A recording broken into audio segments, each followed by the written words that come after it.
Russia is in mourning. A deadly attack in Moscow left more than 130 people dead on March 22nd. 4 suspected gunmen were arrested while on their way to the Ukrainian border, according to the Kremlin. Kyiv, however, denies any involvement. So who was behind the attack? The atrocity was quickly claimed by a regional faction of Islamic State, or ISIS, called ISIS-K. The umbrella ISIS network is an offshoot of al-Qaeda after the U.S. invasion of Iraq in 2003 left much of the country in turmoil. It was not until 2014 that ISIS expanded into Syria and Iraq, where it took advantage of regional civil wars. It proclaimed itself a caliphate and claimed to be the leader of the global jihadist movement. As a result, multiple organizations throughout the world proclaimed its allegiance to ISIS, including Boko Haram in Nigeria, Abu Sayyaf in the Philippines, Al-Shabaab in Somalia, and others across Libya, Yemen, and Afghanistan.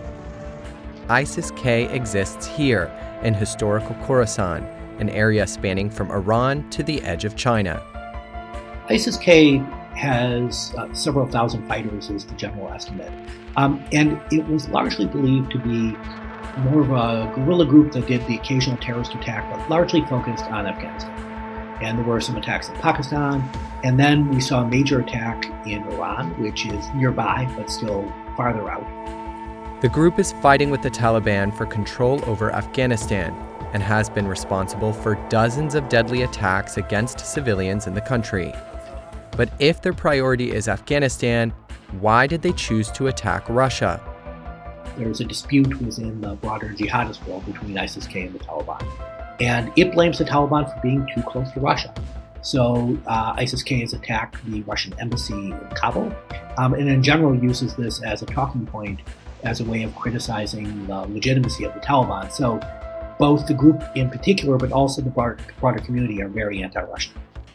From the Soviet intervention in Afghanistan to the Chechen Wars and its colonial history in Central Asia, Russia has long been viewed by Islamist groups as a natural oppressor of Muslims.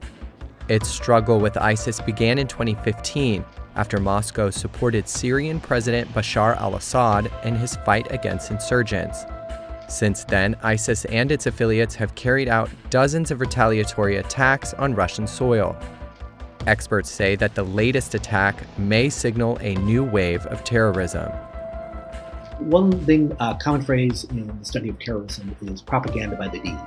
That by doing the attack, by showing you're hitting the enemy hard, by causing casualties, by all the media attention that results, you're able to recruit people.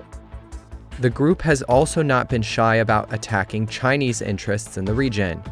In 2022, terrorists bombed a hotel frequented by Chinese businessmen and diplomats in the Afghan capital, Kabul, wounding 5.